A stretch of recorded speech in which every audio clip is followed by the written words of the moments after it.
Hello, my friends. Welcome back to the Stimulating Stuff Podcast. I'm your host, Rich Vogel, but you knew that already. Welcome to my new studio, too. I hope you like the acoustic tiles on the background. Hopefully it makes the sound better and no more janky background. I think I'm going to go with this from now on. So what's happening? I am just back from the 2025 Asset Annual Meeting in New Orleans, Louisiana, and had an amazing time. I wish I could tell you all about the experiences that I had there. I had a wonderful time. Thank you so much to Asset. They actually awarded me fellowship, which is really exciting. I've been waiting for that for a long time, and it is a wonderful honor. The other thing that happened that was super exciting for me personally was giving a TED Talk. I gave a talk on management, and specifically it was entitled Leading from the Deep End, Thriving as a First-Time Manager. And so it was geared toward first-time managers, but I think it applies to everybody. And I'm really thankful for the experience that I had there, from the people who were standing in the back, to those who were sitting on the floor up front, to those who followed me out into the hallway and lined up and asked me questions and really got vulnerable and just shared their experiences with me. Thank you so much. And many people encouraged me to do an episode on this exact topic. So that's what I'm going to do today. I'm going to share my TED Talk. I might add a little bit more information. This particular talk was designed to be 20 minutes long, but I think I'll add a little bit more context just because I have a bit more time. Hey, it's my podcast. I can do whatever the fuck I want, right? So welcome to my show. Okay, so that's what I'm going to do today. I want to share my Asset TED Talk. It is entitled Leading from the Deep End, Thriving as a First-Time Manager. Let's go. So this is a rarely seen image of me back in 2000 when I stepped into my very first management position, running a large neuroscience lab. And for those of you who aren't joining from YouTube or Spotify, I'm showing a picture essentially of a person drowning. So at the time, back in 2000, I was 24 years old. I was 1 year out of a master's program, and I had administrative oversight of several $1 million in grants. I was coordinating day-to-day operations for 3 major studies on Alzheimer's disease, and I had between 10 and 15 lab techs that reported directly to me at any given time. So one day, I am doing computer work in a common area in the lab, and one of the lab techs said to me, "Rich, I'm bored." So I swung my chair around to talk to her, and that just in that moment, I heard a voice from the other room, and it said, "Richard, come see me, please." The voice was that of my boss. She was an internationally renowned neuroscientist, a woman who fought her way to the top in a male-dominated profession of both neuroscience and academia. And she's the only person I ever met who genuinely frightened me. She was the embodiment in many ways of the devil wears Prada. And for that reason, she's the only person in my life that I have ever allowed to call me Richard. Anyway, so I went into her office and she was sitting there in a corner reading, and without looking up, she said to me, "Please go back in the other room and fire that girl. Then come back and see me when you're done." So that's what I did. I went back in the other room. I told the girl that her position was being terminated. I escorted her out of the building, and then I went back to see my boss, and she said to me, "This is neuroscience. Everyone is intelligent, but not everyone is a self-starter. So when you see someone who lacks the drive that's necessary to succeed in neuroscience, just fire them. We're not in the business of coddling people."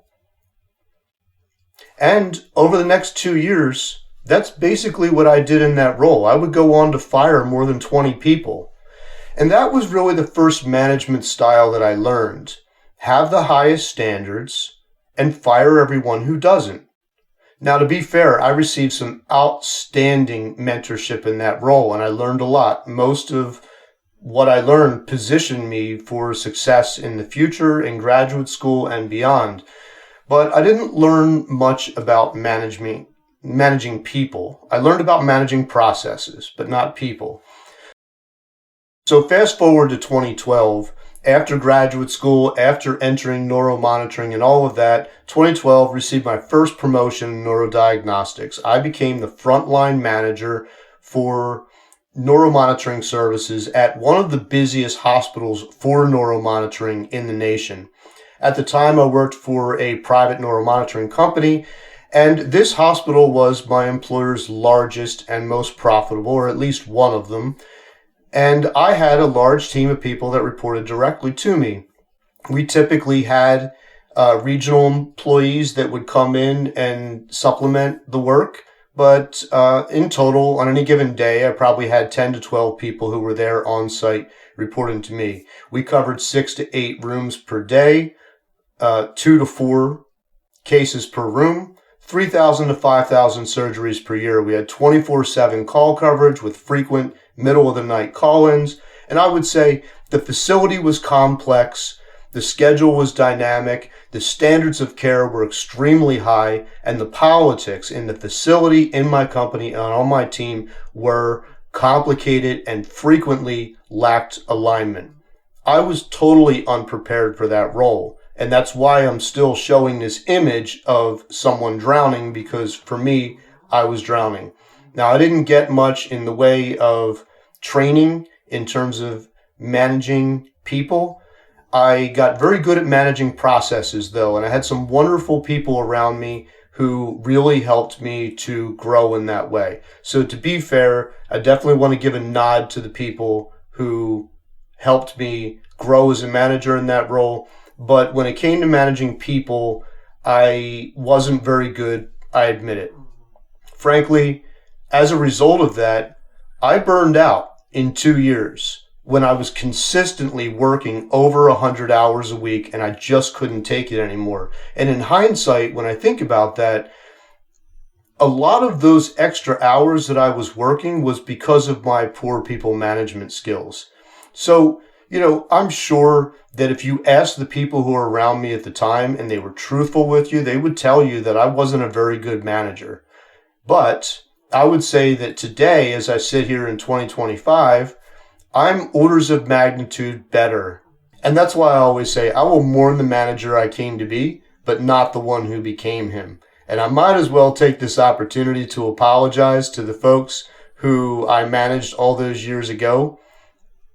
Sorry. As I said, I've learned a lot since then, and I'm here today to talk to you about thriving as a first-time manager. Specifically, I want to give you some tips and tricks for managing up to your boss and managing down to your team. But first, I want to share a few things about the system in which we operate, namely healthcare, which is widely recognized to suffer from 2 conflicting challenges. Number 1, of all business sectors, healthcare routinely ranks at the bottom of management capability or management competency indexes. Usually, software development and finance are right there with it, but all 3 right there at the bottom. Management capability, terrible. The second part of that, the conflict, is that leaders in healthcare routinely rank themselves, believe themselves to be among the best managers. And I'm not just talking about hospitals and healthcare systems. I'm also talking about private companies in healthcare, and that includes neurodiagnostics. So yes, management problems are endemic in healthcare. And one reason for this is because it's one of the few professions in which the Peter principle is really the norm rather than the exception. I'm sure you've heard of the Peter principle. It's simply the idea that people are promoted to their level of incompetence and usually remain at such a level. In other words, they're promoted to a level where they are suddenly incompetent. Now, keep in mind that the principle is not about the people. It's not about the people. It's not saying that people are incompetent. It's about the system that promotes them and leaves them to their own devices to essentially figure it out, just like I did. Now, there's many reasons why this happens in healthcare, but the most common ones are, number 1, promotions, more often than not, happen based on clinical excellence and tenure. Number two, there's a history of on-the-job learning due to a lack of legitimate leadership training in medical education. So, putting people and processes in place to develop people is essentially deprioritized. And the third reason is in healthcare, there's a lack of succession planning overall, meaning that healthcare organizations often don't have formal processes for assessing leadership potential, for providing mentoring and professional development, and for transitioning struggling leaders out of their roles gracefully. So people tend to be in positions of incompetence for a long period of time. So as a result of these problems, or maybe by extension from them, it's frequently the case that people get promoted for all of the wrong reasons in healthcare, and the same is true for neuromonitoring. So what are those reasons? Well, let's take a look here. And I realize some of you are listening, so I'll just read them to you. But being clinically competent or having clinical expertise or excellence, that's number one. Number two, having sufficient tenure, meaning you've been around long enough. Number three, you're responsible. You show up to work on time, you check boxes, nobody complains about you. Number four, you're compliant, meaning that you follow the P&P. Number five, this is often a big one and it's a shame, but just being manageable, meaning you won't cause extra work for the person that you're reporting to in your management role.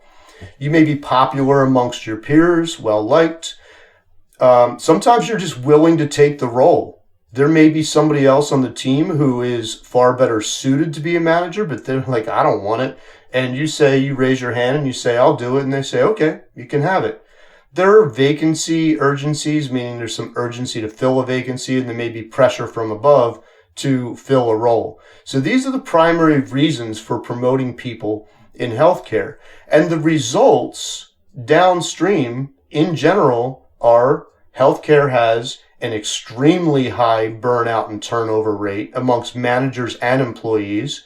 There's low employee engagement scores widespread across healthcare, and there's high demand for executive coaching. Healthcare is often ranked number one in industries that use executive coaches.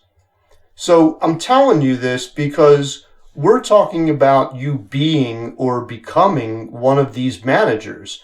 And as such, there's a very good chance that you were promoted to that role or will be promoted to that role for all the wrong reasons. Many of the ones that I just listed. So, what are the right reasons? I'll just run down the list. High EQ, strong communicator, accountable, decision maker, delegation skills, coaching and development skills, being adaptable, being a strategic thinker, and being adept at conflict resolution. So let's go through them real quick. What is high emotional intelligence or high EQ? It just means having the empathy and relationship management skills that are essential for guiding and motivating others around you. Being a strong communicator means preventing misunderstandings and building trust. Being accountable means that you take ownership over your team's performance, the good, the bad, and the ugly. Being a decision maker means making timely and informed decisions under pressure and often in the context of ambiguity. Delegation skills, meaning that you distribute your work appropriately, you trust others to do the work, and you avoid micromanagement. Coaching and development skills means that you're invested in lifting those around you.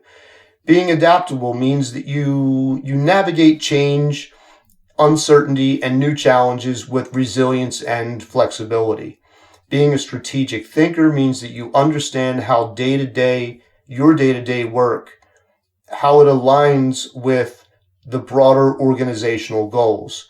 And being adept at conflict resolution means mediating disputes, addressing performance issues, and fostering a collaborative environment. So a sophisticated vetting process for a manager will look at these characteristics and capabilities.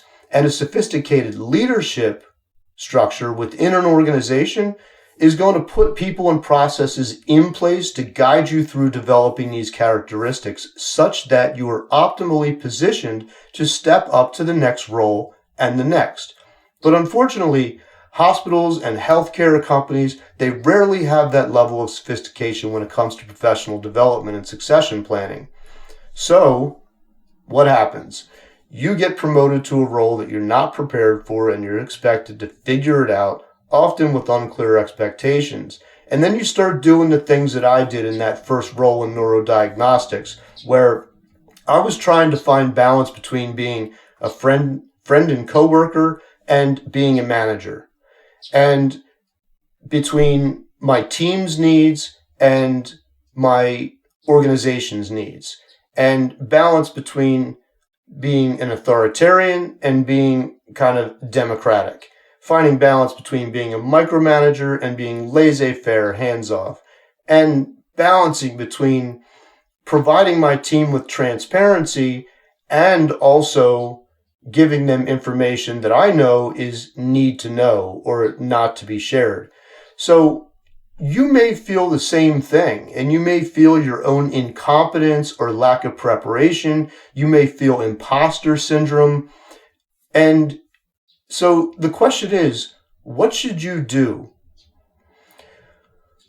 Well, I would say the first thing, there's a lot of mindset shifts that are going to happen here, but the first thing is you have to tell yourself, you have to change that I can't to I can. And start by recognizing the fact that the Peter Principle is basically the norm in healthcare, and you are not alone. In a similar vein, recognize that despite all the books on the shelf and the bluster from the top level executives, most people are just learning as they go, and no one is perfect. And I will tell you, the number of fucking executives and their CEO books that they pick up at the airport and page through and read diagrams, but don't actually read it, don't put it into place. It drives me crazy. So forget about that bluster. They're making it up as they go too. I promise you, no matter how much they act like they know what they're doing, they don't. They're making it up. They're just further along than you. What you need to do is start by making a commitment to acknowledging your mistakes and growing from them, because no one is perfect. You will not be a perfect manager, but you have to grow every day. So you can rise above the challenges in front of you, and it begins with another mindset shift, which is this, particular to neurodiagnostics. Your job is no longer to be the best technologist. It is to help others succeed, and that is above you and below you. And I promise you that if you focus on helping others succeed and you forget about yourself, you will also find success in your management role. And as this image says here, but I'll read it for you, in lifting others, we rise. So I want to cover two broad topics with the rest of my time here. And those topics are, number one, managing up to your boss, and number two, managing down to your team. Before we get into the details, I think the image that I'm showing here is going to help you to understand what people above you and below you are focused on and how you can help them. So what I'm showing here, for those of you who aren't watching the video, is a pyramid that shows different levels of people within a fairly standard organization. Ranging from the very bottom level of the pyramid is the frontline workers, and the top of the pyramid is the board, the CEO, the founders, and basically everybody else in the pyramid is somewhere in between in management levels. So first, let's talk about frontline workers. These are the individuals usually at the lowest level of their position within an organization, and usually nobody reports to them. And what their primary focus is task execution and responsibility. They get a box to check. They check the box. If they check it well, the color inside the lines, then everybody's happy. Frontline managers and supervisors, now this is you if you're in this role, your focus is on team coordination and accountability for results. So you want to make sure that people are checking those boxes well, and you're going to take the ultimate accountability for that, the good, the bad, and the ugly. Remember, above you is usually mid-level managers and directors. They are focused on optimization and efficiency and alignment. Usually, this is the first level in an organization that has a budget that they have to worry about. Above that, you have senior leaders and VPs. They're focused on strategic execution and growth. Where do they get that strategy from that they're executing on? That comes from the C-suite executives, where they're focused on the strategic direction of the organization. And then the board, the founders, the CEO, they're focused on the mission, the purpose. Mission and purpose are basically the same, the vision, and the sustainability of the organization. And sustainability is just a fancy word for profitability, and profitability is just a fancy word for survival. So let's begin with managing up. Here are my major recommendations.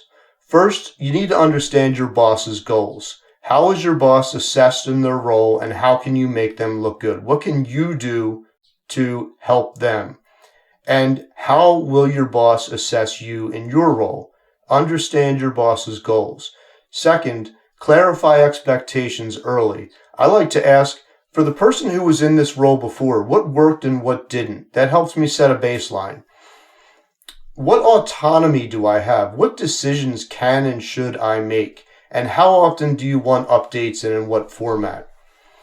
The next one is to communicate proactively. Give relevant updates before asked and tailor your updates to the preferred way that your boss receives updates in both frequency and format. Deliver consistent results, so teach them to expect the best from you always. Bring solutions, not problems. This is a common issue for people in management in general, particularly new managers. They are used to being in a position where they don't, they're used to being in a position where they see a problem and they bring it to their boss. Now you're in a position where you're expected to come up with solutions. So instead of going to your boss and saying, oh, I've got this problem, try to come up with some solutions and bring it to them. And you could bring it to them like this. You could say something like, I'd like to discuss a challenge that I've encountered and share a couple of potential solutions for your consideration. Something along those lines. I would say the next thing is to shield your team and highlight successes. So shield your team. What does that mean? Generally, what I'm talking about is don't let chaos flow uphill or downhill. So don't let upper level leadership's chaos, drama flow down to your team and vice versa. And the other thing is, I'd say own the negativity and share the spotlight. Meaning that if somebody on your team screws up, that's on you. Own it. If somebody on your team does a really good job, you should highlight their success. Don't focus on yourself. Just you highlighting the success and bringing that to your boss and saying, wow, so-and-so did a great job today. That actually makes you look good. So you share the spotlight without actually owning the spotlight. And then the last thing is, well, I do say here, learn to read the room. I think generally, particularly as a new manager, there's a time to speak and share, and there's a time to listen and learn. So that's what I mean by read the room. And then the last thing is keep learning. I think it's a good idea to show your boss that you're expanding your business acumen, not just your management skills. So try to find out what types of resources they lean on and do the same thing. Whether that's social media, a lot of people in healthcare, they read Becker's, which is a news aggregate organization where every day they send out emails and there's different topics. There's like Becker's Spine, there's Becker's Hospital, there's Becker's ASC, et cetera, et cetera. There's also Harvard Business Review is a fantastic resource. So use those to gain more knowledge and just keep learning. Now I'd like to transition to managing down. And this is more direct management of your employees. So if you're looking at the slide here, I'll read it to you if you're not, but I basically break it down to several topics that I think are really important for managing down. And then within the first topic, I break that down into multiple subtopics. I'm going to go through this with you.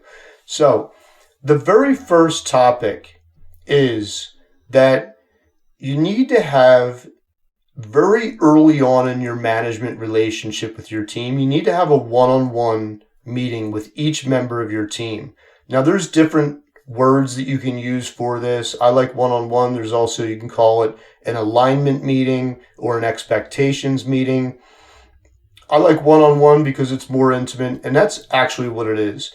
And in the one-on-one, I'm going to go through several of what I believe to be super important topics for resetting our baseline of working together. The first one is I ask them, or actually tell them, I start by telling them, here are the things that are important to me that you can expect from me as a manager. And I talk to them about confidentiality. Anything that we talk about in these one-on-ones is between you and I. I'm not going to share anything with anybody else. Number 2 is support. I talk to them about the fact that I need to carry the flag of this team, and I'm going to defend and support this team. I also need to carry the flag of our organization. So there will be times when I will take this team's needs to the manager and I'm going to fight for it. And there's going to be times when I'm going to bring management's needs to the team and I'm going to fight for it. And I'm not always going to be able, they're not always going to align. But part of my role is to do that. And I need them to know that I have their back. As part of that same discussion, I'm also telling them, I want them to understand my new role. And this is a conversation that I have if I was on the team previously and now I'm a manager of the team. And I want them to understand what I'm going to be doing and what I'm not going to be doing. And I'll tell you that this conversation can suck for some people because managers, particularly in neurodiagnostics, are expected to carry the same load as the rest of the team, but in lower volume. And that's because, so you're basically doing the same work that you were before, and now you're given more work to do on top of it. And the reason is because there really generally isn't enough full-time management responsibilities that are available or even granted. And so you end up doing the same work as the rest of the team. And this causes a lot of confusion, and it blends the concepts of responsibility and accountability. So I think it's important to have that conversation, at least so your team understands what to expect from you in the day-to-day. I talk to them about education and professional development. I'm going to help them attain their goals, and I need them to help me by meeting me halfway. And those are both personal and professional goals. And then I also talk to them about things like scheduling and quality of life. I expect equal contributions from the team. I will focus on equity in the scheduling. I will do my best there. And I'm going to expect high performance from the team while they're on the job. And then the next thing that I go into after what can you expect from me as a manager is what are my expectations of the team? So I talk about things like performance, having respect for everybody, being adaptable, accepting and being responsive to constructive criticism. I talk to them about preparation, the importance of arriving early, being prepared, anticipating needs. I talk to them about training. So what is their role going to be in terms of a trainer or a trainee, and what are my expectations around that? Participation, I talk to them about the importance of attending meetings and completing tasks on time. Communication, I basically tell them to talk to me. to feel free to vent, that our conversations will be confidential unless they give me permission to share otherwise. And then for the younger folks, honestly, I do find myself and have found myself having to have the conversation that if your phone rings, you're supposed to answer it. If you get a text message, you're supposed to answer it. If you get an email, you're supposed to answer it. Even if the email doesn't end in a question mark, you should still write back and acknowledge receipt. So I have those kinds of communications. And then I also talk about equipment care and things like that. And then the third thing that I go through with the team is what I view to be the most important. I ask them an open-ended question, which is this: what are your expectations of me as a manager? And I tell them, I don't want you to answer it now. I want you to think about it. Feel free to write it up and send to me. I want them to really think about this because I want to be the best manager I can for them. And I will tell you that here's what I do. So everybody that I've ever asked to do this has done it. They send it to me, I read it, and then I put it in a folder on my desktop, and I read those things every month so I can hold myself accountable to the things that they're expecting from me as a manager. And I will tell you, nobody has ever asked for anything crazy. All people generally want is to be treated with respect. And everything is usually some form of that. But there are specifics in there, and I hold myself accountable to them. And then the last thing that I do is I have an open discussion about any and all concerns. I want this to be a fresh start. And I do say to them in this meeting that they have the freedom to share anything from this one-on-one with the rest of the team. This is their meeting. I'm not going to share it unless they give me permission, but I also don't want other people on the team to know that I'm having a one-on-one and think that there's something, special going on, like somebody's getting special treatment or something like that. So I just tell them, look, you can share anything you want. This is your meeting. There's no secrets here. I'm keeping it confidential. If there's something you want me to share, I will. But beyond that, this is a fresh start for us. And that's what I do. So all of that stuff is bullet point number 1 for managing down. I spend so much time on this because I can't tell you how important it is to start with a one-on-one meeting with each person on your team and just get alignment. The other items on this list, use that emotional intelligence. So I will tell you, and this is so important, respect is earned through consistency and fairness or equity. Authority does not equal respect. And I had a first-time manager come to me at one time and say, why won't people just do what I tell them to do? I'm the manager, they're the employee, they should listen. It's so important. Authority doesn't equal respect. Also, in the spirit of emotional intelligence, try not to or don't introduce or embolden negativity with your team. You want to set an example for how you want other people to act. Delegate responsibilities, don't micromanage. So you set clear expectations, you trust your team to execute, and you check in to confirm or revise. Don't avoid difficult conversations. This is something that's usually pretty difficult for first-time managers, is giving feedback, constructive feedback. So I say give feedback, whether it's positive or negative, with clarity and with kindness. And then the last point of managing down is take care of yourself. So identify someone who's a competent mentor or a competent manager. Don't just pick a manager because Peter Principal in healthcare, odds are you're going to find somebody who also doesn't know what the fuck they're doing. Find somebody who's competent. Ask them to be your mentor, set up a monthly meeting, share your challenges, get advice, execute. Ask a friend for help, and make time for learning so that you can advance your management skills. So in closing, I would say that if you can lead with empathy, if you can manage up and down, if you can position everyone around you for success, if you can own your own mistakes, own those mistakes, and keep improving, you will thrive as a first-time manager. And I'll tell you one more thing before I go. It occurred to me recently that there's a lot of commonality between parenting and management. As far as I can tell, both of them go back to the beginning of our civilization. There are no shortage of experts out there, quote unquote experts, world renowned, who are gurus in parenting and management. There's no shortage of books out there on parenting and management. And you can study all you want, you can read all you want, you can prep all you want, but when that baby comes, ask any parent.